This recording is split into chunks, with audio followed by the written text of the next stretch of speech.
The story opens with Lick Esterk and his mother. She glares at him and tells him he is an abomination to the family, cannot even use magic, and is unworthy of the Esterk name.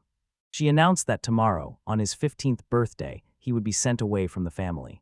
Ellen, his sister, standing beside him, spoke up for him and asked her to explain what she meant. The mother made it clear she would cast him out of the family, because now that a useless boy like him had turned 15, there was no reason to keep him there, and Ellen argued the mother should not do that since other brothers were still in the house. Most importantly, Licht was still her brother, but her mother told her not to call him that because he was not her real brother. He was the son of a woman who doted on the miller. At that moment, two maids were enjoying the family drama.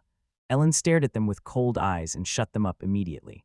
Returning to her point, she insisted again that although he might be an illegitimate child, he also shared her father's royal blood. Her mother agreed that she was right, and only for that reason, decided to conduct a proper exile ceremony for him as a final act of mercy. For ages, the nobles had upheld the ceremony. It mattered especially because the Asteric family was a noble house that had founded the whole kingdom. The ceremony had been held 5 times before to prevent any inferior offspring, so 5 others had been exiled from the family before him. If Lake still wanted to stay in the house, he had to pass the exile ceremony and prove himself worthy of the Esterg name. Helen grew more frustrated on hearing that, but he stopped her from saying anything hurtful to her mother and simply accepted her proposal. They left the hall, and the mother still found his attitude as unpleasant as ever. The butler came up and asked if it was really okay for her to make such an important decision while the master was away from the mansion. She answered that she was doing it precisely because the master was not there. Meanwhile, Ellen stomped through the hallways, frustrated, shouting that she hated her mother. Lick just smiled and told her not to speak ill of her mother like that. She asked why he accepted her proposal without replying, and he reminded her that bastards like him were often thrown out of the house when they came of age, adding that he truly felt useless and was tarnishing their family's name. Alan suddenly hugged him, and she began to cry. She asked if he was really okay with them being separated like this. Smiling, he patted her head and said that even after all this time, she had not changed at all. She disagreed and said she had changed, and more importantly, he had changed even more. She asked whether he still remembers the day he first showed her his magic. Everyone said he couldn't use magic, but she was stunned when she saw him use it. Lit tried to cover it up, calling it a misunderstanding, but she was absolutely sure she wasn't mistaken, because even after all this time. The memory felt like yesterday, cut to a flashback of when they were kids, when Alen lost to him and could not understand that people had once called him a useless abomination. Noticing she was bleeding a little, he tried to help, but she shouted and told him not to touch her. He began by apologizing and explaining he had not meant to hurt her. She was only venting her frustration and picked that useless kid as an easy punching bag everyone looked down on, but he fought back, and she was so ashamed of her foolish actions that she cried her eyes out in public for the first time. Lit tried to calm her, and then he used his magic in front of her. All the flowers around her rose into the air, leaving her completely surprised. That was not all. He placed flower petals on her drawers to make them look like they were made of flowers. When she saw the dress made of flowers, she was amazed, and he said the truly beautiful one was her, not the flowers. Back in the present, she said she had admired him a lot since that day, and he stood there awkwardly, not knowing what to say. She asked him why he hid his true power from everyone, since his magic was so strong, and his sword skills were unmatched even among the Esterk brothers, and she only wanted to know why he always acted useless. Lit simply asked how old she was turning this year, which left her a bit confused. He pointed out that she was reaching an age when she would soon receive marriage proposals. He wanted her to forget the person who was leaving the house and believed she could find someone new quickly. She asked him in a serious tone why he would say that, and he was taken aback. Tears fell as she said he was being too cruel. They ran away while he had no idea what had just happened. Seeing the look on her face, he was surprised he still had these feelings after all this time. Despite sharing the Esterk name, he knew they were very different, and though he felt bad about it, he accepted that this was for the best. The fact was that from the start, they lived in very different worlds. The following day, the scene moved to the Esterk family's training grounds. In the waiting room, a kid sat alone, holding a locket with a picture of his real mother. At that moment, someone knocked on his door and asked to be let in. It was Alen, and he said he was glad to see her face there one last time. He assumed she was still angry with him about what happened the other day. She looked around and said the room felt like a prison where someone would wait to pass away. She then confronted him and asked if he had deliberately planned today's test too, because he'd been talking since yesterday as if he'd already decided to leave this house no matter what. She believed him. Then she took off his shirt, and he, confused, asked what she was trying to do there. In response, she noted that incest was common in ancient Esther. Stopping her right there, he reminded her it was just an old story and was now forbidden by family rules. Smiling at him, she said he was an amazing person and could tell from his looks that he'd been training very hard. She was very sure of it, since she had spent more time with him than anyone else. She was convinced he was the one destined to carry on the Asteric legacy. Lick chuckled because she had said it before, and he tried to brush it off as usual, saying he had no right to inherit, even as a noble, but she insisted he did and pointed to the proof right there. Born with the Estork family crest etched on his shoulder. She showed him her emblem and told him it was the mark of a legitimate Esther. That is why their mother could not cast him out all this time, because he had the emblem too. She turned and asked him to stop this stupid act just for today.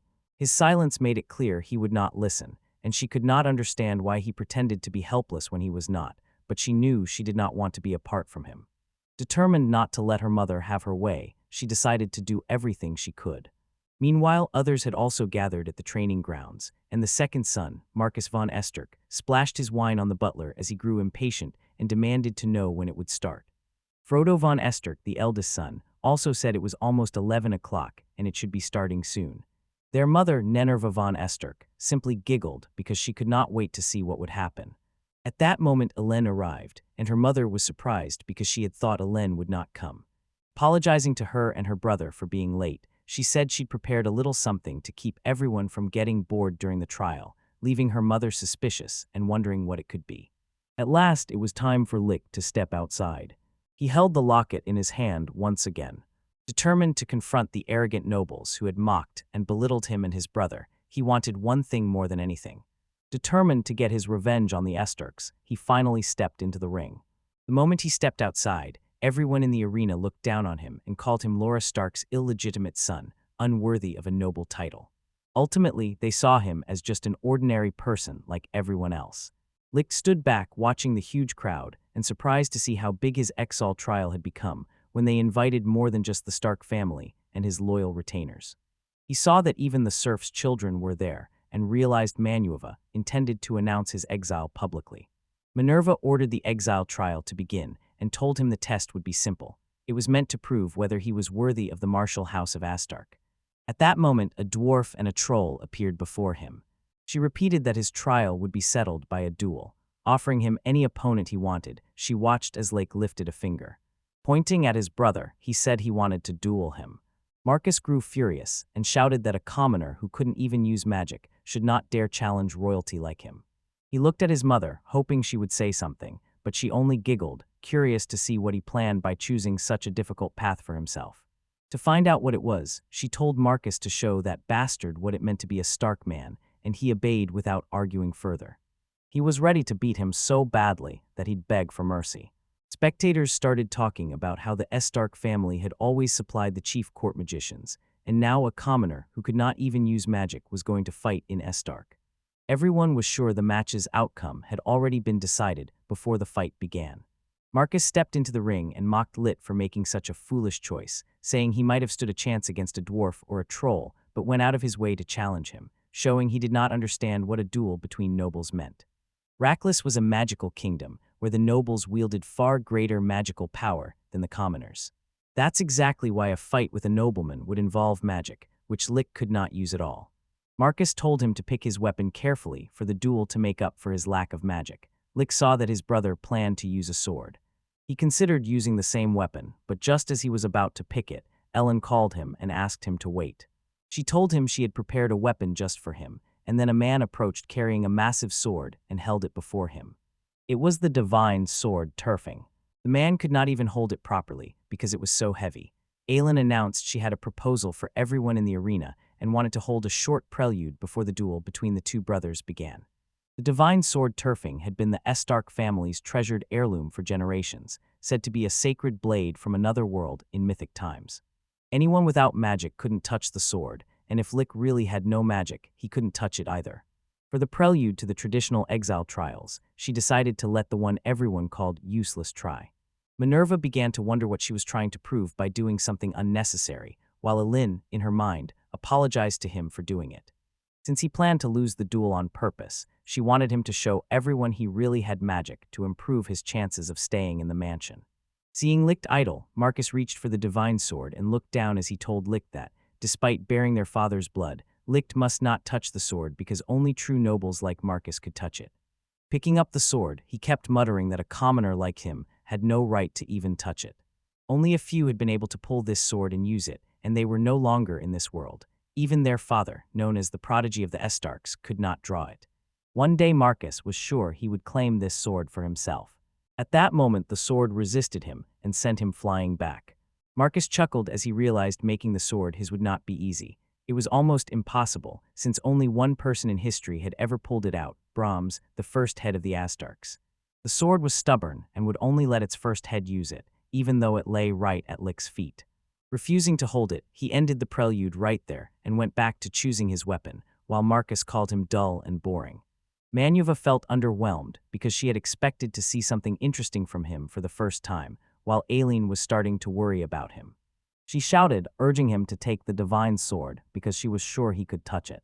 He looked at her, quietly grateful she wanted to help and stay in the family, but he knew he could not meet the expectations she had of him.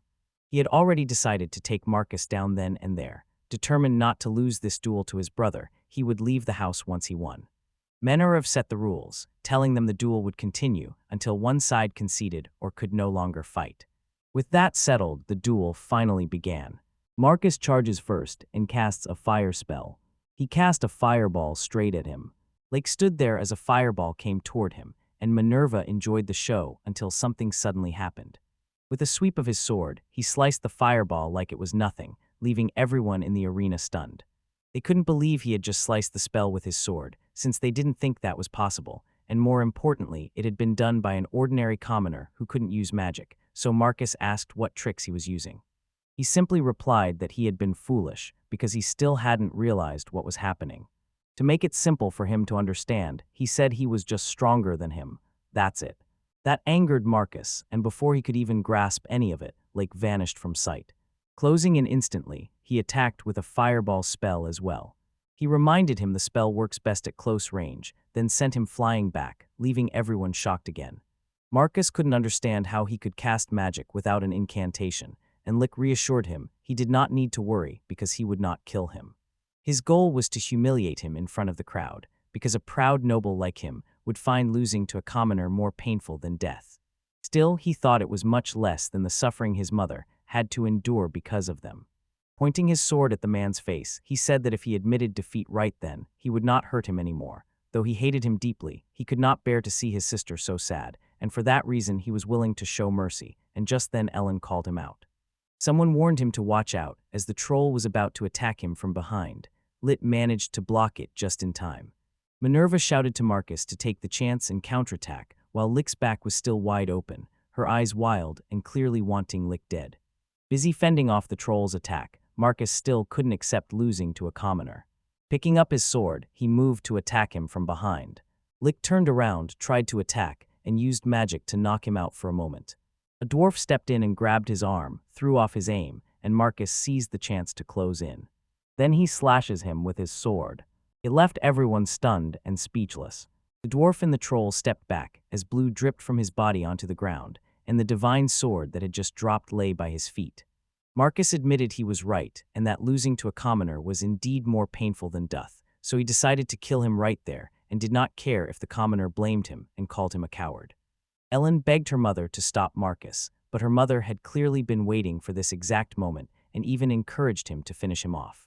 Lick let his sword fall and stood waiting to die. Marcus was confused and asked if the man truly believed he would not strike an unarmed person.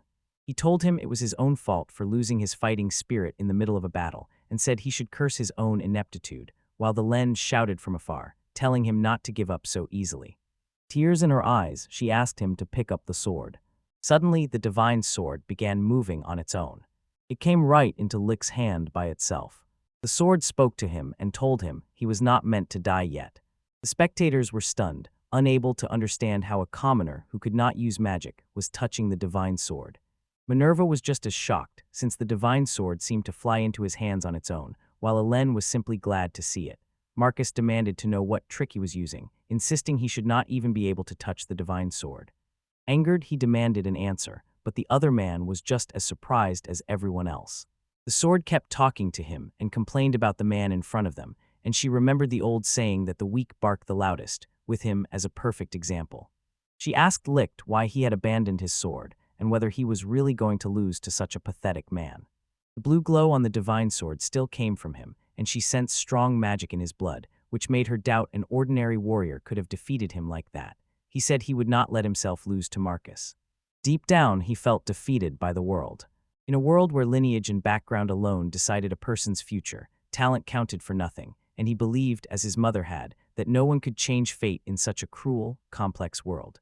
All this time he believed that to beat them he had to be as vile as the ugly nobles before him, so he pretended to be useless to avoid their attention, but now he was tired of pretending and lying to himself. Marcus stood there confused and asked why Lit was talking to himself, which took Lit aback and made him wonder if Marcus really could not hear the divine sword, and the sword answered that Marcus could not. In fact, no one there could hear her, and she said others had wielded the divine sword in the past, but no one heard that her head had survived. She reminded him of his earlier claim that one person could not change fate and asked if he still believed that now that she was with him, and if he wanted to die she would not stop him, but she could still feel his blood burning with life.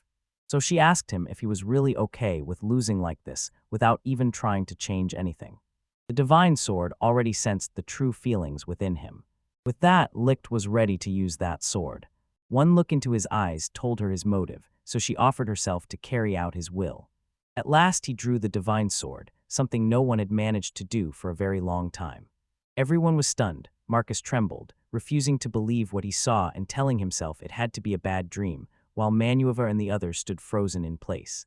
Lake has raised the divine sword in front of everyone.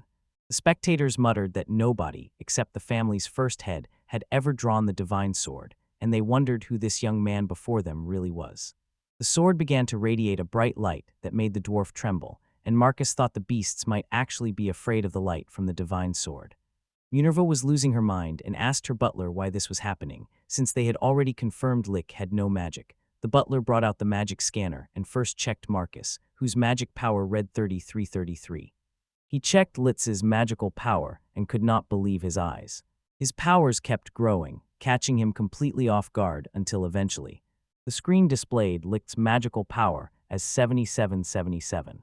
Manhwa refused to accept it because she had never heard of such magical powers, while Eilon existed only in her mind. She apologized to him in advance because she knew what she was about to do would annoy him a lot. Shouting to the crowd in the arena, she told them they were witnessing a historic moment unfold before their eyes and that it was the return of a hero. She branded Licht as Stark and declared him their real hero. Everyone agreed with her and called him a national hero, while he just stood there, clearly annoyed. Deciding to leave, he started back when Marcus called him out, demanding to know where he was going in the middle of a duel, and refusing to let him walk back home quietly after whatever trick he used to draw the divine sword. Licht turned and fixed him with a deadly stare.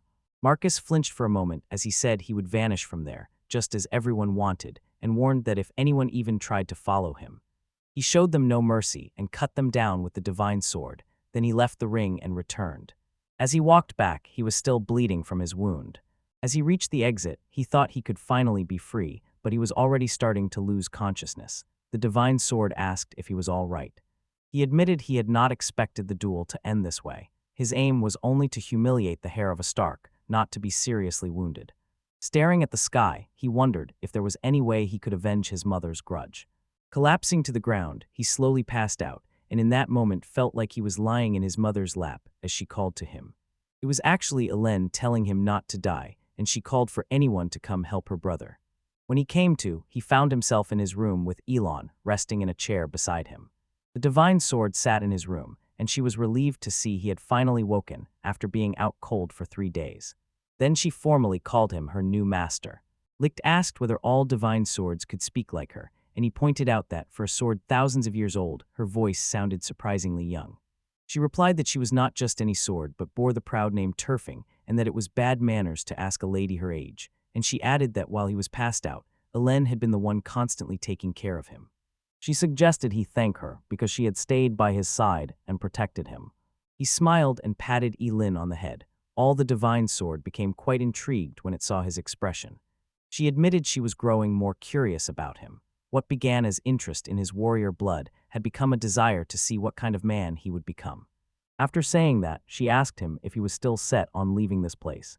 He replied that he actually was, since he no longer had any reason to stay there, and Aloki understood that Island would feel lonely without him, so he said it was something he had to do and promised to keep writing her letters once he got settled somewhere. Because of that, Herfing asked to go with him, but Lact hesitated since after all she was still the treasure of SD Arc, and he was certain they would not let this go so easily. However, she later told him what had really happened after he lost consciousness. Everyone in the arena agreed he was the true owner of the divine sword, and no matter how hard the nobles tried to hush it, they could not completely silence the people. Everyone already knew the divine sword chose its owner, and not even a king could change that, so now that everyone had seen him hold it, she reassured him he did not need to worry and that he would not be bored with her by his side. Agreeing that it was true, he left it at that. He took her with him, hoping they could work together as true partners. From that day he dropped the name A. Stark and went out into the world to face many powerful foes, with the divine sword at his side. Cutting ties with those he once held close, he moved forward to make his own way.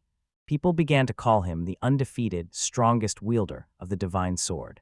A few days after the incident, the scene shifted to the shared carriage ticket booth just northwest of the Stark mansion, where a bit of a commotion was happening. The receptionists told the two ladies who had come to him for help that they should have looked after their own valuables, but one of the women slammed her hand on the desk and said there was a fight at the stable, demanding he investigate immediately. He reminded them this wasn't a social venue in the royal capital, where their belongings would be safe if left somewhere, and that they had parted with their valuables far too casually. They must be very well bred, he said. The other young woman with her seemed shy and asked Marie to calm down for now, admitting the shopkeeper was right, and they had failed to manage things, so they had to take it as a costly lesson. And Marie did not argue, though she felt bad that her carelessness would leave her lady hungry for a while she herself did not mind. The young woman called out to everyone, then bowed, apologized sincerely to everyone for taking their time and making them wait in line. The men were no longer angry with them and felt sorry for their bad luck. As they were about to leave, she checked her pockets and was shocked to realize she had lost something again. She had also lost the shared carriage tickets they had bought. They both looked to the shopkeeper for help, but he refused to listen and told them to leave. Now they had no idea what to do, since the heavy rain had destroyed the bridge, and the only way to reach the northern town by mountain carriage was no longer an option. The young woman was about to keep walking when a man suddenly approached them, and Marie stepped in front of her because she did not know his intentions. The divine sword turfing was surprised at how fast she reacted, considering she was only a maid. He asked them both if they were willing to let the thief just slip away, and they replied they could not perform a body search because only the city guard were authorized to do that. Then the young woman noticed he was quietly chanting a spell. Suddenly, he activated a spell that left both of them confused because it was their first time seeing such magic. He told them it was an original spell he had created by combining transparency and metal detection, leaving Marie even more baffled. She turned to her princess and asked if transparency magic really existed and how much it would reveal. She admitted it was her first time hearing about that kind of spell, so she was not sure how it worked. Meanwhile, Licht scanned everyone in the room until he found the person he had been looking for. The thief who had stolen from them sat right there and pointed at the man with the red nose. The man insisted he was not a thief and was just talking rubbish, but Lit told him there was no point in making any more excuses. It was obvious he had an absurd number of gold coins in his pocket. The man kept denying the accusations and said he was only making it all up. Smiling, he said that although he looked like a simple swordsman, he could use magic too, and to prove it he pointed out that his underwear was covered in hearts and roses. He invited everyone to check for themselves whether he was lying, and they all began talking about checking it out. Refusing the baseless accusations, the man started to walk away when Lick tried to stop him, and he grew defensive, warning Lick he would report any violence to the city guard. He did not realize his pants were already down, and Lick told him not to go to the city guard while he was in that embarrassing state. Worse still, he was wearing the same underwear he had described. Everyone laughed and mocked him for not tightening his belt, but Marie knew what really happened. She saw, in a brief moment, how Lick moved with incredible speed and cut the belt with a dagger. That alone convinced her he had real sword skills as he checked the man's pockets. He found a pouch of gold coins and confirmed again that it was exactly what she was looking for. The thief kept making excuses, saying he had inherited the money from his uncle who had just died, and since gold coins do not have names on them, he challenged them to prove the pouch belonged to them. At that moment, Marie shouted that the pouch held 7 gold coins and 24 silver coins, 3 of which were half broken, and Lick decided to check if she was right. She was right, and that proved the man in front of them was a thief. He fell and muttered to himself because the job was supposed to be easy, but this group was different from what he'd heard. While Marie and the young woman celebrated after they finally got their stuff back, the princess spotted Lit leading the shop and wanted to follow him. Marie needed to handle some tasks in the shop and asked her to stay for a moment while she finished the preparations. Outside, Lick sat under the tree, and the divine sword told him he was trying to look cool by leaving without introducing himself to those ladies. She wanted to know why he helped them because she thought he was indifferent to others, and he said he hadn't meant to help at first, but the sight of the young princess bowing and apologizing for causing trouble caught his attention. At that point, 2 women came up to him and thanked him for helping them back there. The princess asked Marie to hand it to him, and although Marie looked reluctant, she gave him a pouch of coins to reward him for helping the young lady get her belongings back. Turfing also wanted to know how much money that came to. He told her there were 5 gold coins in the pouch, which surprised her, and added that they were giving him far too much money, since 5 gold coins could cover a commoner's food for an entire year. She agreed but could do nothing because the princess insisted she give him 5 gold coins, and the young lady said no one at the stable could help except him, so repaying his kindness seemed only fair. Lick downplayed it, saying he was only there by coincidence, but she disagreed and called him very honorable. Both she and Marie were moved by his actions, and because he was such an honorable traveler, she had one more request for him. She asked him to accompany them for a while and help them reach the northern town. The news left him a bit taken aback, and even Marie herself was surprised to hear it from her. Marie reassured the young lady that they did not need anyone else for company and that she was more than enough to protect her, but the princess said Marie had been struggling lately and seemed to be getting tired, since the Marie she knew would not have let a thief steal from her.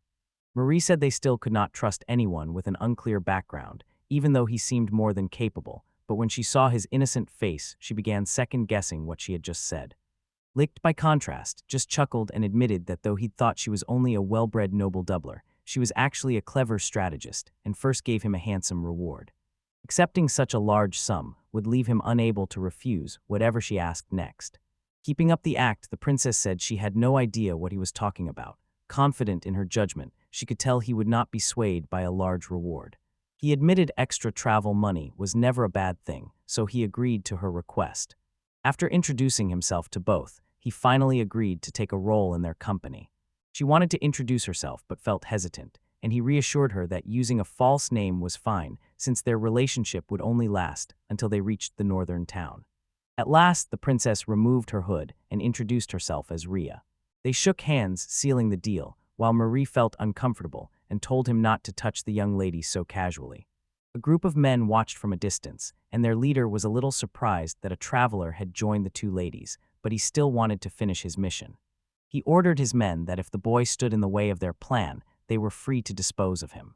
They later shared a carriage heading to the northern town, and Licht watched the passing countryside when Rhea giggled, and said his way of looking out the window made him seem like a child again. Marie T. Similittle looked astonished, as if he were a child who had never ridden before, and without hesitation, he admitted this was his first time riding in a carriage, since his brothers had always looked down on it as a beast ride. He was enjoying the unfamiliar sights as they bumped along, and Rhea was glad to hear it while Marie told him he could enjoy himself but still had to earn his keep. Her only focus was protecting the young lady, and she reminded him not to forget that, which he fully understood. He told them both he had already checked the safety of the 10 passengers in the carriage with them, and found none had brought any dangerous items. Each carriage had a guard on board, so he assured them they did not need to worry. He didn't realize that outside a guard had already been taken out, and a mysterious man in fitted clothes was now driving the carriage. Back inside, an elderly woman offered them some frozen food she had brought, and said it was quite delicious. Marie, the logical one, refused because the old woman was a stranger and they could not be sure what was in the food, while Licht gladly accepted it and began to eat. She shouted that he was being reckless and that if he got sick after eating it, he would become a liability for them, so he quieted her for a moment by stuffing the food into her mouth. He told her to relax and said he could spot poison easily because he'd been careful about it his whole life, and she began to wonder what kind of childhood he had. Setting that aside, he asked Rhea if she'd like some too, and she gladly accepted. She could hardly believe how good it was, and she liked it a lot. An old woman looked at him and Rhea and asked if they were a couple. Rhea bristled and was about to deny it, but Lick cut her off and said they were a couple. Too surprised, Rhea could not speak. Marie demanded to know what he thought he was doing by saying something so bizarre. Rhea overheard two men plotting to target her as well. Since she already had a boyfriend, they had no chance. Lick told them that if they roleplayed like this, no man would try to approach Rhea until they reached the northern town. It was a trick his sister often used to protect him, and they both began to agree he was right. Suddenly the carriage stopped and everyone wondered what had happened. A man began knocking on the window and asked the driver what was going on outside. The window opened, and then suddenly, the man's throat was cut, leaving everyone stunned. Panic spread and they ran outside. Even though someone warned them not to rush out like that, it was already too late. As everyone got out, a man waited for them outside, licked her to their screams, and he quickly asked Marie to stay by Rhea's side and protect her. Not knowing how many bandits were out there left them at a serious disadvantage, but he went to check outside anyway. At that moment, Rhea noticed the old woman with them. Seeing the man who had just died, the woman cried and trembled. Rhea hugged her, and the woman apologized because she felt deep down she had caused it. He looked out and saw everyone who had run outside lying dead on the ground. The man called to Rhea, whose real name was Arya Rose, and told her to come with them quietly, saying they were not there to kill her and that all this needless killing was unnecessary. He threatened her, saying if she resisted only more people would die, so the choice was hers. Mary told her she must not go out there under any circumstances, while Licht simply asked her what she wanted to do. The young princess said she did not want anyone else to die because of her, but he told her that her wish was pointless and that going out there would not change the outcome. From the way the man outside looked, he was sure they planned to kill everyone right there. Their goal was to kidnap the princess, and after that they would leave no witnesses alive. With no real choice, Lit stepped outside alone and said they were very bold to think they could kidnap the princess that easily. He asked the group's leader who employed them, but the leader refused to answer. At that moment, another man crept up behind him and attacked him. Lick stood still as Vine suddenly sprang out, grabbed the man's arm, and pinned him to the ground, leaving him unable to move. Returning to the leader, he asked how many of them there were, while still stunned that he could use binding magic so easily. Licht was surprised to find they had some knowledge of magic, and he suspected they were not ordinary bandits. Refusing to back down from close combat, he charged a fireball and ran straight toward the leader, while the bandit drew his two blades to counterattack. Stunned, he felt the blade pass through him and realized it was only a mirage. The real Licht was right behind him, and before the leader could fully turn, it hit him with a fireball. That had no effect on him, and the leader mocked him, saying he could not be taken down by that level of firepower, leaving Licht completely shocked. Marie, watching from inside the carriage, could not understand his hesitation and shouted that he had to fight with the intent to kill or he would die.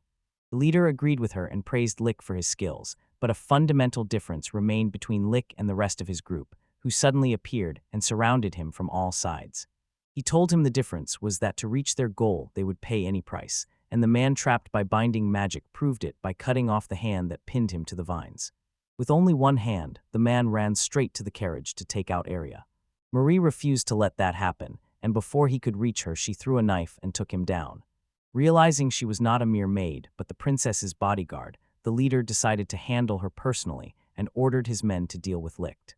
Suddenly, Lit drew his divine sword and took them all out in the blink of an eye. Before the leader could fully grasp what had happened, he swung his sword at him with brutal force. The strike tore his clothes and shoved him back. He could not believe he had taken down 4 of his men with a single swing of his sword. It did not seem humanly possible. Frozen in place, he stood completely defenseless. Marie knew this was beyond what normal humans could achieve, and she asked Arya if she had any idea what that sword was.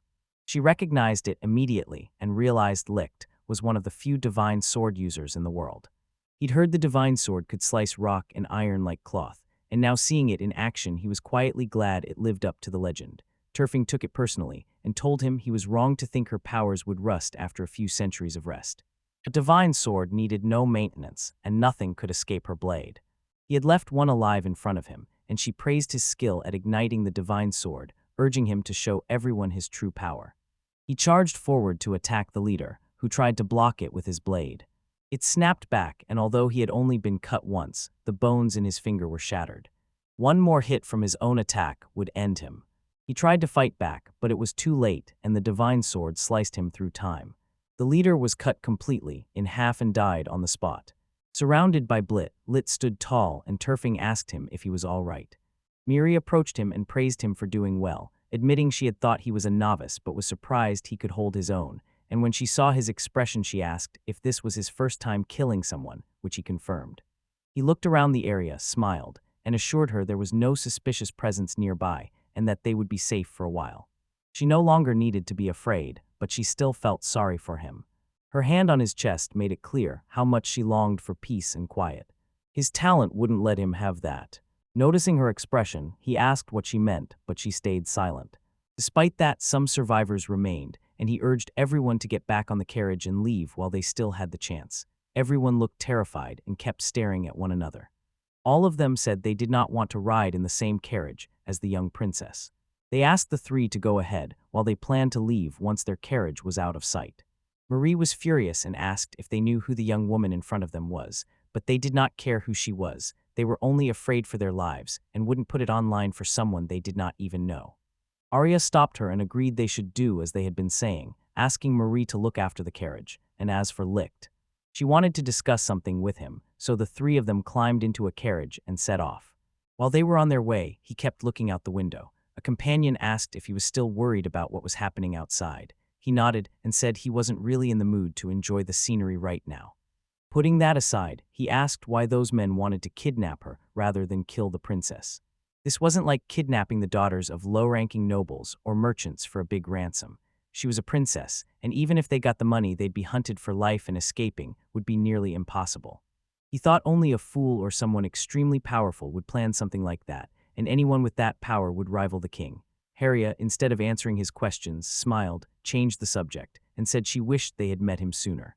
She could have eased Marie's burden that way. It felt like destiny to meet a divine sword wielder, and she asked what he planned to do when he reached the northern city.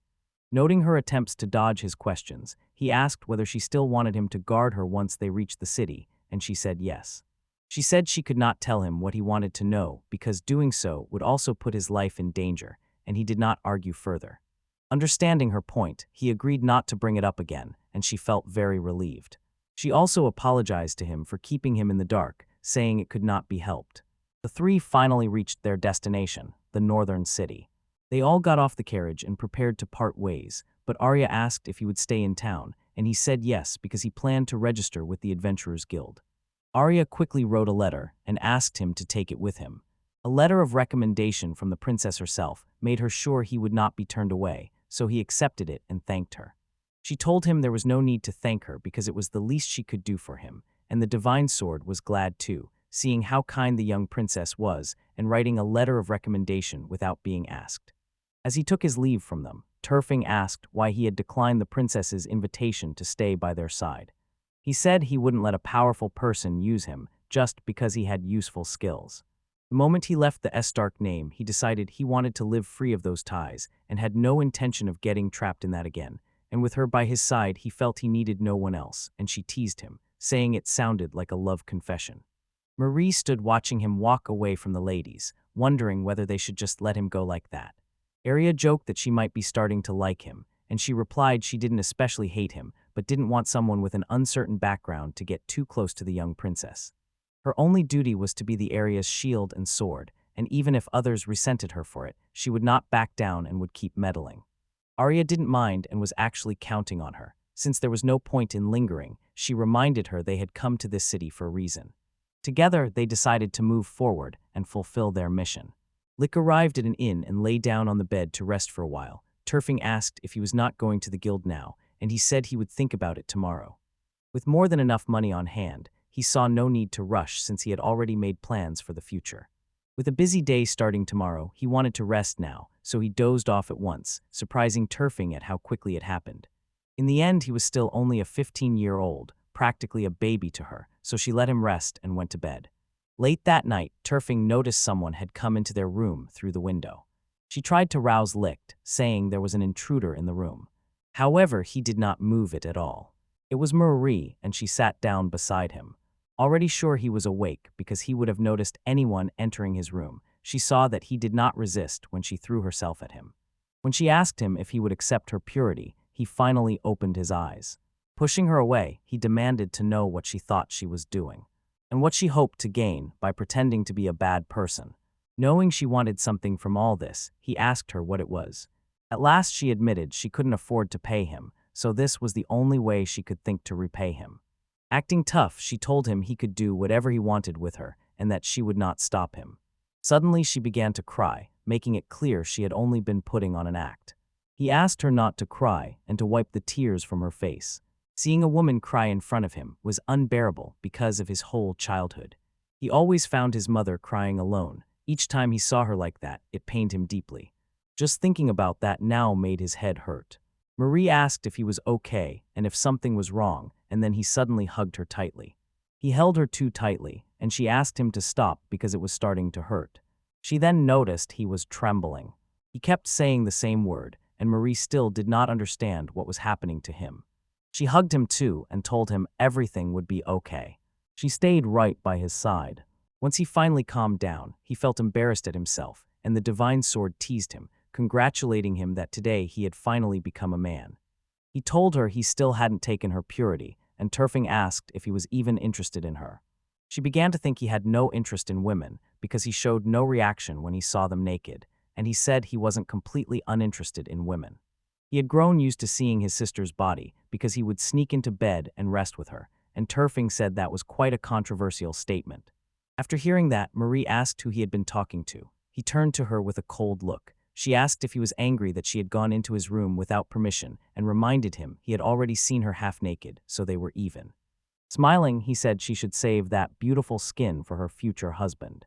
When asked who he was talking to, he said he was speaking with his divine sword, passed down in the Estark family, and only he seemed able to hear it, so Marie was a bit puzzled that he could communicate with the sword, but what really caught her attention was that he had mentioned the Estark name. Until just a few days ago he had been one of the Estarks, he told her, but now he was an ordinary person exiled from the Estark family. She asked if Tisius von Estark was his father, and he confirmed he was. Since Ladicris was founded, Tisius von Estark had been a famed hero and the royal family's protector, known as the strongest swordsman and an undefeated general. When she learned that Licht was actually his son, his strength made sense, and she said she was beginning to want him by their side even more. He asked why she was being targeted along with the princess, since he'd heard the Connors did not get involved in royal affairs, and because a princess should have royal knights to protect her, he wondered why they had no guards. He still had many questions, including why Arya was so far away and who wanted her dead. Having revealed his identity, he urged that they each share a little about themselves.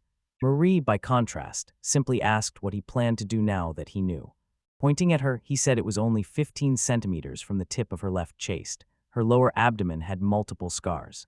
Embarrassed, she asked why he was staring when he had seemed uninterested just moments earlier, and the scars came from protecting the young princess. She called him a perverted creep for staring at her without consent, and he told her he truly admired her loyalty to Arya and believed her noble spirit would match any knight's. He could tell it was out of character for her to use her body to ask for help, and she told him to shut up because it was none of his concern. He realized she must be in a serious bind to go so far as to rely on a powerless commoner like him. Because of that, he decided not to let them go home alone. Neither a noble nor a knight, he still refused to abandon a crying woman because he believed a man who would do that was lower than a common beast. Smiling, Mary admitted she had been wrong about him, and as Arya had said, he really was a very kind person.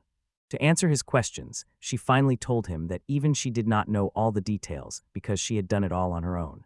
She demanded his word that he would not tell Arya about today, or she would tell her how he lost his composure after seeing a woman naked in front of him, and he insisted it was not her skin that flustered him.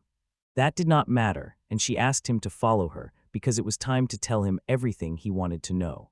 Walking together, he noticed how empty the streets were, which was odd since they were usually busy by day, and Marie said they were in the Holy District, where many devout people lived. People liked them and they often walked around during the day, though she guessed they did not go out at night. Ice Hill, she said, was the only place where the bishop of the Ladicris Holy Church had judicial authority, entirely outside the control of the nobility. That explained why they chose this city, and although they were of noble birth, they disliked the aristocracy. Marie then got to the point and told him that the nobility was targeting the area's life. In fact, the finance minister of the Ledicris kingdom was Lord Baumunk, and when she asked whether he knew the man, he said the man was a friend of his father. Lord Baumunk and Laura Stark were widely known across the country, with the House of Baumunk respected for its governance and the House of Ashtark for its military skill. He wondered if they were actually closer than he had thought, and Marie couldn't say for sure either. That meant his father was also a suspect, so he asked whether she could still trust him after learning he was the son of someone hunting them. She asked whether he was in cahoots with the Ball monk. He said he was not, and that was all she needed to hear. Arya's trust in him was enough for her too, and he was puzzled and asked her why she trusted her so much. She replied that the young princess actually had a keen eye for people and sharp instincts, a lifeline for someone widely seen as incompetent and useless, and when he heard that he asked what she meant. At last she told him that although Arya was the princess of the magical kingdom of Ladakras, she could not use magic. Rhea was founded by a group of mages, and people's worth was often judged by their magical power. Among nobles, high magical affinity was a status symbol and often decided who would be named heir. So Lick's mother made him pretend to be incompetent to keep Minerva from getting him. Even in a magical realm, not everyone could use magic, and sometimes noble families called those children useless and gave them away. In those cases, the children were either exiled to prevent them from leading native legacies, or they were simply erased from history as if they had never existed. A recurring pattern among the nobility exposed the kingdom's real ugly darkness. Back in the present, Lit was surprised to learn that Arya was one of them, since he had never heard of a princess called Useless, and he asked Marie if that was true. Learning the truth left her sad, and she assumed someone as talented as he could not understand how these so-called useless kids were treated in this kingdom, but she did not know he knew it all too well. He was only pretending to be incompetent, so he could endure the others' scorn because he knew in his heart it was a lie. Arya truly could not use magic. He imagined all the things she must have heard, and could not believe she still smiled so beautifully after such circumstances. Marie added that the princess was not entirely useless. She had royal magic worthy of her lineage, but no magical device could measure it. At first he had no idea what she meant by a magic that could not be measured by any gauge, but then something clicked, and he said that sounded like it came from a fairy tale. She reminded him that magic had attributes like fire, water, earth, light, and darkness, and that the standard gauge detects those attributes to measure a person's magical power, but because her magic belonged to none of them, the situation was different, and he asked if she meant she possessed magic without attributes. She confirmed that was exactly it. Being attributeless cut her off from the world's magic, so normal magic did nothing for her, and she was effectively useless because she lacked other magical elements. Lit still could not believe something like that existed in real life. The divine sword spoke up and said he had encountered someone without attributes before. He realized she meant herself, and she explained that the divine sword is special because, unlike normal magic swords that activate spells using the 6 attributes, the divine sword channels the 7th attributeless magic. She told him that for humans, attributeless magic existed only in the realm of gods, and since they could not understand its true nature, it showed that humanity had not yet reached that level of advancement. A few moments later, they arrived at their destination outside the church. Marie led him inside, and as he looked around, he realized the church grounds were more like a battlefield hospital. He came across an old man and, to his shock, found him dead. Marie told him they were not just refugees and urged him to look at their skin color. Seeing their gray skin covered in dragon-like scales, he realized they all had stone scales disease, and Marie was in the resting state he already knew about. He told her he used to hide in the library to read about these things, so she assumed he knew about the horrors of stone scale disease, whose victim's skin turns scaly, then hardens like stone, and once it reaches the organs, it is always fatal. He asked why she had brought him there in the middle of the night, then he saw the area was there too. She helped the sick by bringing them food. Marie told him the young princess was secretly supplying food to all of them. Confused, he asked if they had come all the way from the royal capital for such a dangerous task, and she said he was only half right, that she helped because she was too kind, but their main reason for coming was that the princess had stolen a remedy from the royal pharmacy for them. He was surprised by how bold she was, and Murray added that was exactly why she loved her so much. More importantly, he asked her why they had to steal the medicine, saying that even if it took more time, the king would have given it to those people to prevent a disaster in the kingdom. She pointed out that if no one had diverted the remedies, they would already have arrived, and there would have been no need to steal them, and besides, the princess was attacked by thieves while carrying them, so he wondered whether Lord Bamunk might be behind it too. Marie had no solid proof and could not draw a conclusion from mere rumors in the capital, though it was possible, and that was everything she had told them, so she left him to decide while she went to meet Arya. He looked again at Ario's bright smile.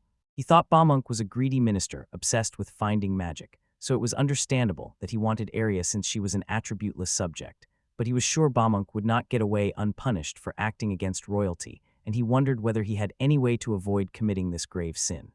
He finally realized what was really going on. Everything boiled down to branding that area as useless. The kingdom had countless ways to expel those labeled useless, and he suspected they were trying to strip her of her claim to the throne. Lost in thought, an old man came up behind him and asked if he was the young princess's knight. Grateful to have them there, Licht listened as the old man explained that despite waiting endlessly, the medicines never arrived, and the city was falling into despair. Ice Hill was the only city in the kingdom free of noble influence, but nobles kept plotting to seize it, which he was sure was also why the medicine deli existed, and although many beautiful sights could be seen from there, the city had stopped functioning after the outbreak of the stone-scale disease. Because the young princess brought them the medicine, the whole city was saved, and everyone in the city saw her as their benefactor. Truly saint-like, she brought smiles to everyone's faces simply by being there, even in the worst situations. The old man could not help seeing her as St. Rukia reborn, and Lick stood silent after hearing it. He still could not understand why she smiled so purely and why she was so kind to others, even though the world was very hard for her. He realized his mother was the same, always smiling, but when she was alone her true emotions came out. He refused to believe someone could exist who would keep smiling even after facing so many hardships in this world, because his mother's death had taught him people could not be that strong. At a glance, he could tell she had gone up against everything he had believed his whole life, and he wondered whether, if he stayed with her, he would ever be able to smile like that. We may want to live for someone else's sake again. Most of all, he wondered whether seeing the world through her eyes would change how he saw it. The old man went over to her and said dawn was coming, asking her to rest now because if she collapsed their god would surely scold him. Marie insisted she should rest for a while and let the others handle everything, and since she was clearly exhausted and knew it, she agreed and left with Marie. Just as she started to go back, Lick approached her, sword in hand, and knelt before her like a knight. He first criticized both of them for their foolish behavior and asked what they planned to do if they caught the disease, since Marie clearly could not stop her foolish behavior. He wanted to be the one who could stop her and protect the young princess by being at her side. Her message was clear that she would never abandon the people who were suffering, and he already knew she would say that. He wanted to be the one who could protect someone like her. Having abandoned the Stark name, he became a commoner, yet he still pledged his life and his divine sword to the young Princess Arya Rose.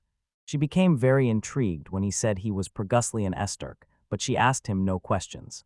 Holding his sword, she accepted him as her knight. Once his knighthood was official, she gave him a new name, Ice Hill, and he was surprised, thinking the city's name sounded poetic and that he was born to take it because Ice Hill fit him better than a Stark. Marie was pleased and determined to work with him to protect the princess when suddenly Arya passed out. Falling right into his arms, she felt a little scared at first and worried she might have been infected. When they looked closely, they both realized she had simply fallen asleep. Even the divine sword was surprised to see that she had just collapsed during the night award ceremony and knew she must have been very exhausted. Lit also said there really was no one like her, not even among the nobles. Beginning to speak as she rested, she thanked him softly for everything, and with that he was officially the princess's knight. After they finished delivering the medicines to Ice Hill City, the three of them rode in a carriage toward the royal capital Lactaris, while the area remained quiet. Lick noticed how quietly she was resting, the complete opposite of his sister, whose snores grind her teeth and who won't sleep until she hugs him like a pillow, so he looked at Marie, who also seemed exhausted, and asked if she was tired too. He promised to stand watch so she could rest, and because the offer appealed to her, she took him at his word. With that said, both women were arrested, and he sat there. Although he could not use Vaughn in his name, because he had not yet had a formal ceremony, receiving a new surname from a princess felt like a major step.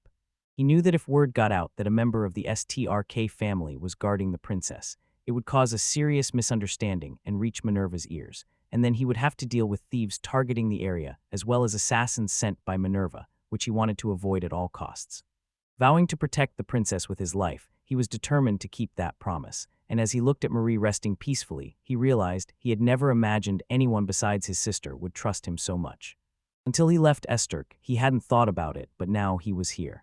Later, Mary finally woke and saw Arya awake, quietly laughing at her, and she asked if something was wrong, and Lick said that although he had not met up with many women, he felt relieved to find out it was not just his sister who rested like a wreck and that she was, in fact, very much like her.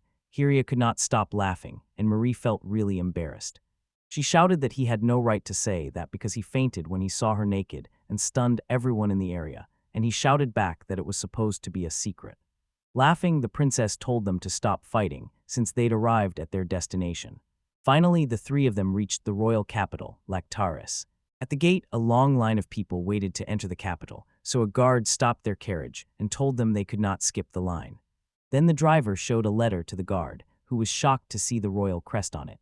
Harry smiled through the window, thanked the guard for his hard work, and told him she hoped he would continue doing his best at work. Allowing the pass through, he froze at how beautiful the princess was, while people in line yelled at him to hurry the inspection. Entering the capital, Lift was surprised by how lively it was, and an Arya asked him if it was his first time in the royal capital, to which he said he had come once with his father. It had been a long time, so he remembered little, and looking around it was clear 10 years could change a lot, but the princess insisted 10 years would not change anything. From her experience, she had now realized that this country dislikes drastic change, and Licht remained silent for a moment. She asked him for some of his time to visit a shop with her, since if they were going to be in the capital, he needed to pay more attention to how he dressed. They went to a clothing shop, where the owner was delighted to see Princess Arya after so long, and asked how she had been and whether she was keeping up with her studies. She told him she had been catching up on the theory quite well. Then the owner noticed the man she had brought.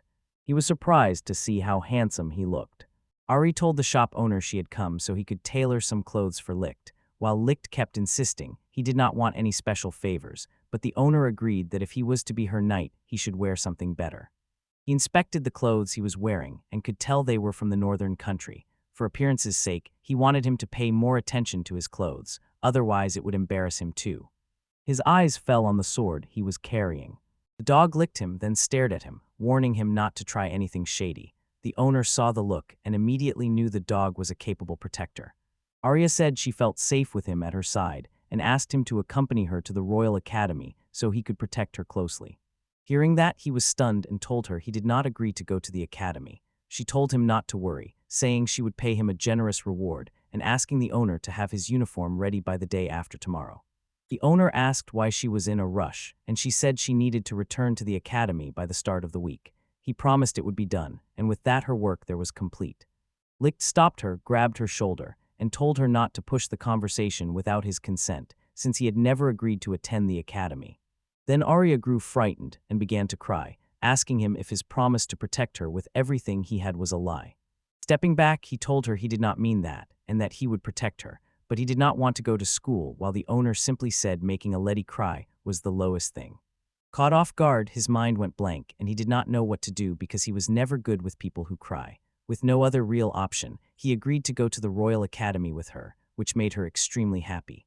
He wondered whether her tears were real or just meant to convince him, but either way he now knew she was very good at winning hearts. Her charm and the allies she made kept her alive, unlike him, who made enemies wherever he went, and with little time the owner began taking his measurements, and while he did so, Licht asked him to make it a little larger because he was still growing, but the owner reminded him that the princess was his sponsor, so he did not need to worry. Then he asked Arya whether the academy was still accepting new students because, despite never having gone to school, he was fairly sure the admissions period had already ended. She said he didn't have to think about it because she already had a plan. While they talked, she had already sent Marie with her letter directly to the headmaster. She was sure Marie could take care of his admission. He asked if Marie could really negotiate with the headmaster like that, and she replied that Marie was very talented and would certainly convince him. Later, they left the clothing shop and finally returned to Arya's home, where Marie waited for them at the front door. Everything went smoothly at the academy, she reported, and she did not have to negotiate since they accepted the proposal without hesitation, which surprised her a little. Putting that aside, Arya told him Marie would take him to the guest room and asked him to relax there until dinner. Marie led him to his room and sat on his bed, telling him to let her know if he needed anything and she would prepare it. Let's tell her this room was more spacious and comfortable than his room in Estark, and she was glad to hear it. She pointed out that now he was the princess's protector and on the same level as her, so she made it clear she would no longer give him special treatment as if he were a guest, and said she outranked him in seniority so he should show her respect. Putting jokes aside, she could tell he was wondering why the estate was so small, and he agreed it was not large. Since she was a princess, there were no guards at the gate, and the neighboring estates were much bigger, which made him wonder if it reflected her status and competence. We explained again that if the current king had had a son, the young princess might have stayed in the main palace.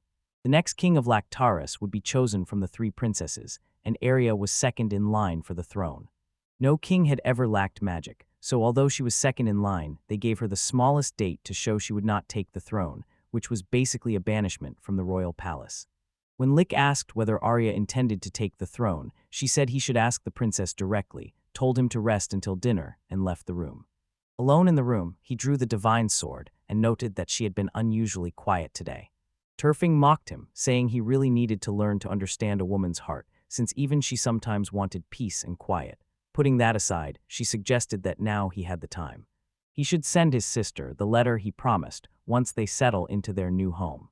Having taken care of him for 3 straight days and nights while he was unconscious, she would be waiting eagerly for his letter. He agreed she had a point, and though he'd never written a letter before, he decided to try and send his sister an update. He began writing a letter describing everything he had experienced since leaving Estark. To avoid worrying her, he left out the Bandit incidents but wrote about Marie and the area in detail, and said he would now attend the Royal Academy. Though he trusted Ellen to be discreet and smart, and to keep secrets, he still sealed the letter with magic and sent it by carrier pigeon to stop anyone from intercepting it before it reached her. Just like that, 2 days went by. Lick tried on the new clothes tailored for him, and Marie said they suited him and told him to go greet the area and show them off. He said he was surprised at how quickly she had gotten ready, since he had expected women to take a long time, and Marie bragged that she was an exceptionally skilled maid. He went downstairs to meet Arya, and when she saw him in his new uniform, she told him he looked wonderful. He stood speechless as Marie poked him and told him to compliment the princess too. Despite having no experience, he tried and told her beautiful hair color looked great with the white uniform. Rhea was really happy to hear that. She noticed his tie was a little messy, so she straightened it for him. That done, the 2 of them were ready to head to the Royal Academy. Meanwhile, in the northern country of Estark, Elen lay on Lixpt. She missed her brother so much. At that moment, a carrier pigeon arrived at the window and brought her the letter. By the end of the letter, she found out he was going to join the Royal Academy, and the news shocked her. On the way to the Royal Academy, the 3 of them rode in a carriage. Arya handed in some papers, and he looked confused and asked whether there would be an exam because he had thought the day would be all classes, but she laughed and reminded him it was Sunday, so there were no classes. Flushed with embarrassment, he realized he had completely forgotten about the concept of days. Living with the Estarks, he had never kept track of weekdays and had lost track of them. Even after becoming a traveler, he rarely checked a calendar, but now that he was going to be a student, he realized he had to pay attention. Arya told him the exam was a mere formality because his admission to the Royal Academy was already secured, so she assured him he did not need to take it that seriously. The academy was a 30-minute carriage ride from the lake in the royal capital, and he remembered Arya had told him there were about 1,000 students, and with staff and caretakers, over 2,000 people lived there. The place had nearly the population of a small town, and its students were all outstanding, drawn from across the nation, both nobles and commoners. When he finally reached the academy, he was amazed by its size and felt quite embarrassed. The divine sword asked him if it was his first time at school, and he confirmed it was, since when he was with the Estarks, many people disliked him being in public. He always had trouble playing or getting along with children Pierce's age, so he spent most of his time in Astark Castle's massive library. Only his sister Ellen was always at his side, even though she did not like being there. Turfing told him to enjoy school now that he finally had the chance, but he wasn't sure because he was only acting as a student, while in reality, he was the princess's bodyguard. He hadn't come just to have fun, but he admitted that trying something new sounded exciting, and it made him smile. At that moment, Arya came up to him and said she was very happy to see him smiling. He grew slightly shy when she asked if he liked the Royal Academy, saying he had expected schools to be more modest and efficient, but this academy was overly vast and lavish and felt more like a palace than a school. She fully agreed with him and explained that the academy was a special school funded by the royal family. The academy used the same winged lion as the royal family's crest, but the royal crest had its wings spread while the academy's had them folded, reflecting the royal family's strong influence. The academy had a strict hierarchy based on magic, with students placed in top tier, regular, or low tier by ability, and their uniforms made their rank obvious. Although the Royal Academy admitted students regardless of status, it was not entirely equal. Under normal circumstances, his latent abilities would have qualified him as a special student, but because he had to make concessions to be admitted, his rank was different, and he was granted 3 badges. In that area, she was an honorary special student. He realized that since she could only use non-elemental magic, she would normally be classified as a lower-tier student, but as an honorary student, she must have received special consideration because of her lineage. It became clear the academy reflected the royal family's wishes, and with that settled, the area was offered as the exam venue. When they reached the classroom, 3 teachers were waiting for them. One of them suddenly acted like a terrible stench had filled the room, blamed Licht, and called him a bad commoner. He told him this was no place for trash like him, and asked what tricks he had used to get an introduction to the princess.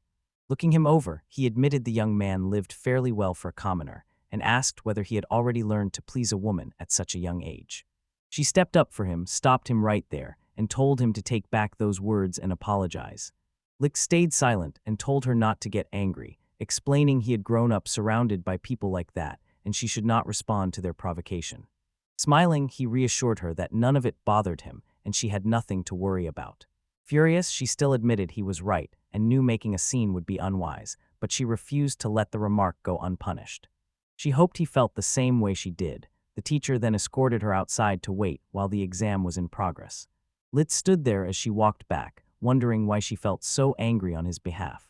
He had never been cherished his entire life, nor had he cherished anyone else. Everyone else felt insignificant to him, but Rhea was different, and she was worth saving even if it meant he had to sacrifice himself. He realized then that they were simply too different. Before she left, he stopped her and said that since his mother died, he no longer cared about anything. He ignored what those insignificant people said about him, but if she wanted him to change, he would try to become a better version of himself, and though he could not love everyone as she did, he was her knight. He vowed again to her that he would use everything he had to protect her, not only from thieves and bandits, but also from discrimination and injustice.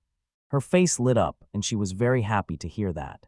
The teacher told him to settle down quickly because the exam was about to start, and he remembered how he'd always been nothing in a Stark, but now Arya had given him a new name and a place to belong. Now called Ice Hulk, he was a knight of the second princess of the country, and he wanted everyone to respect the name she had given him. The teacher told him the exam would last an hour and a half, and to raise his hand when he finished. Suddenly the teacher noticed the student staring him down with intimidating eyes and felt a little afraid, while the student, determined to show the discriminatory fool the true power of Arya Rose's knight, began writing the test. A few minutes later, he raised his hand and told the teacher he was done with the test. I couldn't believe he was already finished. It had only been 10 minutes since he started. When that racist old man approached him, I was sure the man must have thought he had answered carelessly, since the test was just a formality. Intent on proving that a commoner like him was incompetent, he marked the paper on the spot and expected to begin his academy life labeled with the lowest score in history. As he checked it, the other teacher glanced at the paper too. He realized the questions came from this year's university entrance exam, so it was no wonder the old man was losing his mind. He had also insisted on preparing the exam questions himself, but while checking that paper he realized he was acting strangely. The old man was stunned that Licht scored 75 points, clearing the 70-point pass mark in just 10 minutes, a feat he could not believe. Arya noted that his academic level must already have been at university, and with the exam over, Licht decided to take his leave. As the princess's knight, he said he couldn't let her stay with people like them any longer because of an idiot teacher who didn't even respect the royal family.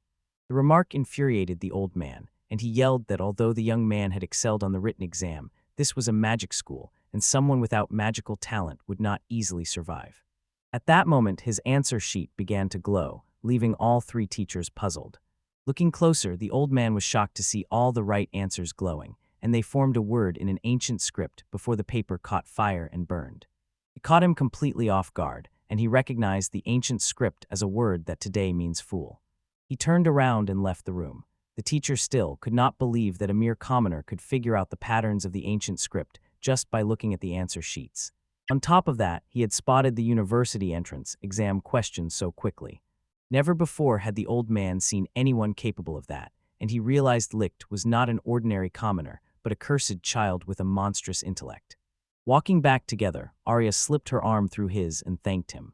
He felt awkward after that gesture and asked her not to stand so close since a couple of people were already staring, and he did not want them to get the wrong idea. She did not care because she knew rumors were inevitable, as he had been admitted through her connection. It didn't matter because she was sure everyone would soon see how remarkable he was, and when he heard her speak like that, he said she sounded just like his sister, so she guessed the two had gotten along well. After the entrance exam ended, he asked if she was going back to the mansion, and she said she would not be returning for a while because her admission was official and she would be living in the Royal Academy dorms starting today. Unaware of that, he listened as she explained the Royal Academy was entirely dormitory-based, with students living in one of the 36 dorms on campus, and that his dorm was for general and lower-tier male students. He asked if that meant he would be in a different dorm than hers, and she nodded, saying she would be in the Jewel's dormitory for special students. That bothered him because it would keep him from guarding her, but she reassured him he did not need to worry since special students were allowed to attend, which relieved him a little because it meant he could stay by her side. The Divine Sword agreed and said she would much rather have it, since she did not want to be in a bad place like the boys' dorms. At last they arrived outside the Crescent dorm. They saw a young girl sitting under the tree. She asked if he was the same Licht who was going to enroll today. Seeing her surprised him because she was not an ordinary girl but a dwarf. Introducing herself as Setsu, the dorm's cafeteria lady, she said the head of the department had told her an out-of-season transfer student was coming and asked whether the special student at his side was his girlfriend. With a straight face he told her he was only her bodyguard. She teased that if he planned to sneak a girl in for fun they should keep it quiet, because the walls were very thin and noises might carry into the next room, and he stood there thinking this was exactly why one should never listen to a dwarf. Arya flushed and he noticed, so he promised he would not do anything weird, and she nervously said she was not worried at all. Setsu knew they wanted to meet the dorm head, so she offered to fetch her since the head usually walked by the lake at this time, and asked them to wait in the dorm head's office. When they entered the dorm, Setsu went to call the dorm head, and Arya noticed he kept looking at her, so she asked if he was interested in Setsu, and he said he kind of was because he did not often see dwarves in ordinary jobs like hers. Understanding his curiosity as someone from S. Stark, she explained that the conservative North might find it unusual, but in the royal capital dwarves and elves were quite common.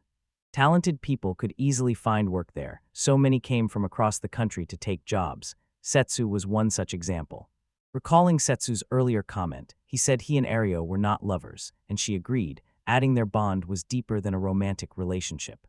She saw them as a close pair who protected each other's lives, and that left him speechless. Once again, he realized how much of a princess she was, since he had never heard of an ability that would even protect a knight. Without warning, she stepped in very close to him, catching him off guard, and he asked if something was wrong. Starting today, she asked him to call her by her first name only, no titles or honorifics, because everyone close to her calls her that. Unsure how to respond, he agreed to call her by her first name because you wanted it. She used honorifics when saying his name, which he thought a little unfair, and she planned to keep that way. He took it as a sign of her kindness and upbringing. It felt awkward that a servant used his casual name while he addressed her with respect. There was little he could do, so he decided to accept it. They reached the dorm head's office and went inside. They were surprised to find the dorm head already inside. She noted that they were the first at this royal academy to walk straight into the dorm head's office without knocking. Arya immediately apologized and explained that they had thought no one was inside because they were told to wait in the office. Ignoring that, she taught them to always knock before entering a room, even if they thought no one was there. She told them to start over and ordered both out of her office. Harry knocked on the door and the dorm head let them in. They had barely entered when Arya bowed to her and licked, then followed her lead and bowed down as well, while the dorm head pointed out that she had knocked 3 times and asked her if that was intentional. Arya confirmed it, saying she learned at the royal palace that if someone is known to be inside a room, you should knock 3 times on the door. Pleased to hear that, the dorm head could see she truly was a princess, while Licht, by contrast, seemed to lack etiquette because he was only following Arya's lead. Apologizing to her, he said he grew up in the north and that as a child his playmates were wild wolves who did not knock, so the dorm understood and told him he did not need to knock again, and he bluntly replied, "I know." It annoyed her again, and he quickly apologized and corrected himself, but she was already starting to like him. She introduced herself as Jessica von Omunich, head of the Crescent Moon dorms and a lecturer in etiquette. She welcomed Lick into the Royal Academy. She said she'd heard he did something remarkable on the entrance exam, solving the entire university test in 10 minutes, and he brushed it off as just a rumor. Regardless, she told him not to focus only on his relationship with the princess. She wanted him to carve his own path because she enjoyed seeing promising young people and had high expectations for him. Bowing and thanking her, he pleased her greatly because it was a good response. Offering to show them the dorm, she led them down the hall, and as people came out of their rooms, they were surprised to see a girl joining them who turned out to be the princess herself. People began wondering who the man beside her was. Meanwhile, Jessica told him that although the dorm usually had two-person rooms, because he had transferred midterm, he would have to stay alone for a while. The first floor was for regular students, and the second and third floors were for lower-tier students. Meals, baths, and toilets were shared, so she told him to get used to group living. Turfing, as usual, teased him, said he would have almost no chance in group activities, and looked forward to seeing that. Jessica showed him his room, which had 2 beds, 2 study desks, and a closet he thought was more than enough.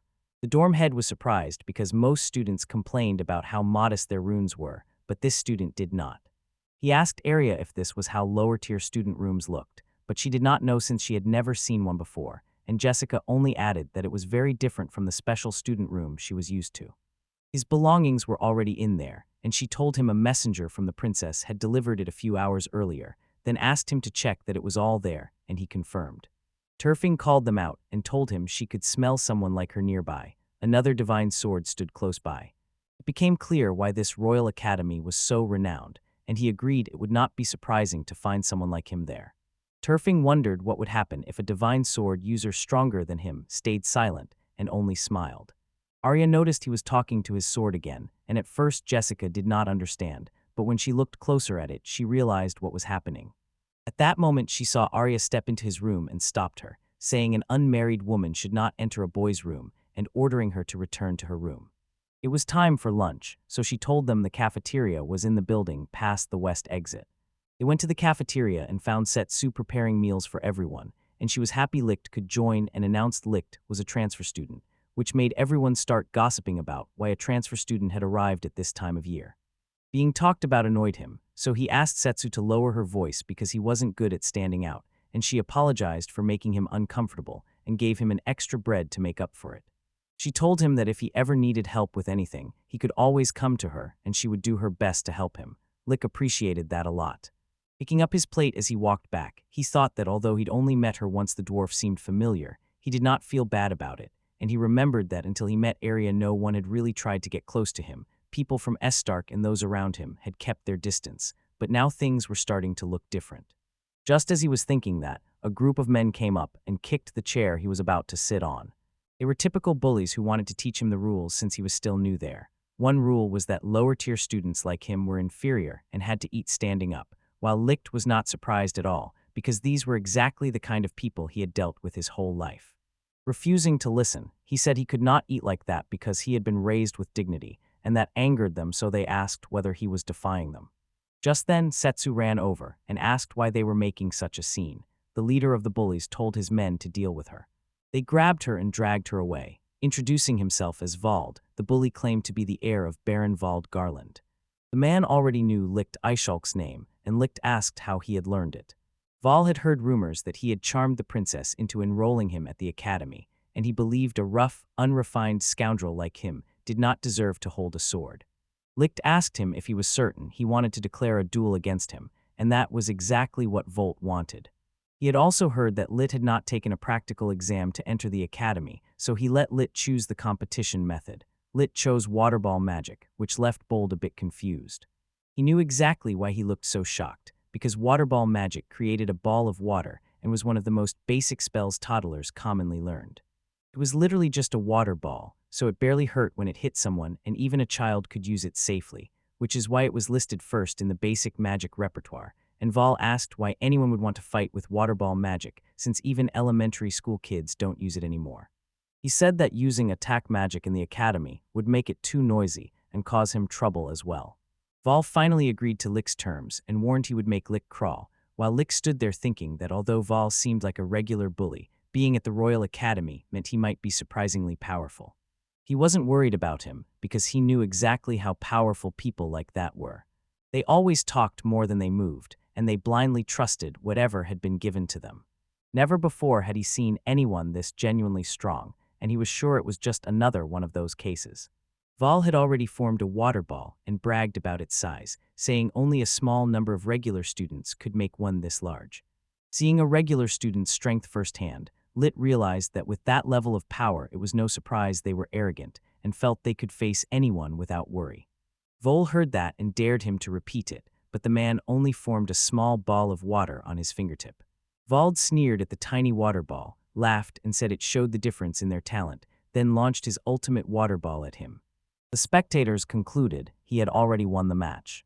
Lick then launched his water ball towards his as well, and the moment it made contact, the blast completely destroyed Vospel and left him stunned. He could not believe he had just seen how a tiny water ball could destroy his massive one. The audience was equally shocked and began cheering because it was the first time a lower-tier student had defeated a regular student. Vol grew furious and told everyone to shut up. Pride in being a noble and a regular student would not let him lose to a lower-tier commoner student. Convinced by the rumors, he realized the man's presence would disrupt the Royal Academy's discipline, so he took it upon himself to stop it and eliminate him on the spot. He unleashed his fire magic, his specialty, and planned to reduce him to ashes. At that moment, someone stepped in and told them to stop because the duel had already been settled. Lake turned and saw it was just another student. The boy told him his name was Creed, and he was also a lower-tier student and a commoner like him. Lick turned him down bluntly, saying he did not need help, and the boy tried to explain that, although he was strong, he should not underestimate the true powers of a regular student. Vold was fired up because, with two low-ranking commoners present, he finally had an excuse to go all out to defeat the useless princess's useless knight and earn recognition. Creed began to worry because from the look of things he was starting to lose his sanity, and if that kept up the whole cafeteria could burn down. However, Lake Puss, focused on something else, told Vald to take back what he had just said. Suddenly he lunged forward, grabbed the man's face and slammed him to the floor. As the Queen's knight, he made it clear he would not tolerate anyone who insulted her. That scared the old man so much he actually wet his pants. Jessica then came in and stopped both of them. She ordered everyone to behave because this was a place for meals, asked anyone who had not eaten to sit and finish their food, and said she wanted a private conversation with Licht. She pulled him aside and asked what he had been doing back there, and he said that as Arya's knight, he could not let a pathetic bully insult his lady. That was not the main problem. She felt a strong killing intent in his earlier attack, told him such intent did not suit his age, and asked whether he had ever killed anyone. He remained silent. One look at his face showed her how foolish her question had been. Chosen as the princess's knight at 15, she could tell he had overcome many trials. Her point was that this was a school, and she did not want him to try to handle everything alone, that it was a place where he could find future friends who would stay by his side, and she advised him to ask friends for help when needed. Turning around, he saw Creed waiting with a big smile, and that proved her point. That was it for now, and she told him to go back and eat his meal. As he walked back, she thought his extraordinary talent would surely make many enemies here, but it would also draw admiration and attract some people. Her only hope was that he would treasure those people. The scene shifted to Lancel von Baumunk, the finance minister of the Ratoclus kingdom, who was in the middle of his training. The Baumung household's butler approached him with some news. A recent report from the teacher said they had sent a spy to the Royal Academy and that Arya Rose had returned, which meant she had defeated the thieves sent after her. That was not all. She was now accompanied by a knight named Licht Icehulk, who, according to reports, was a skilled swordsman. Baumund had never heard the name before, and if the reports were true, he wondered why the name was not already well known. The butler added that the young man had black hair and black eyes, looked about 15, and showed up right when a Stark boy was cast out, and though his last name was different, his first name was exactly the same. Beaumont finally understood and laughed hysterically at the thought that the mysterious visitor was Lord Tessis's son, but the butler noted it was still unconfirmed. He told him to confirm it then. Back in Licht, some time had passed since the cafeteria incident, and he was training with his sword on the campus grounds outside the dorms. While he did that, the divine sword told him she had been feeling intense stares toward them for a while, and it was not just one or two people. He wondered what she meant by that, then he turned and was shocked.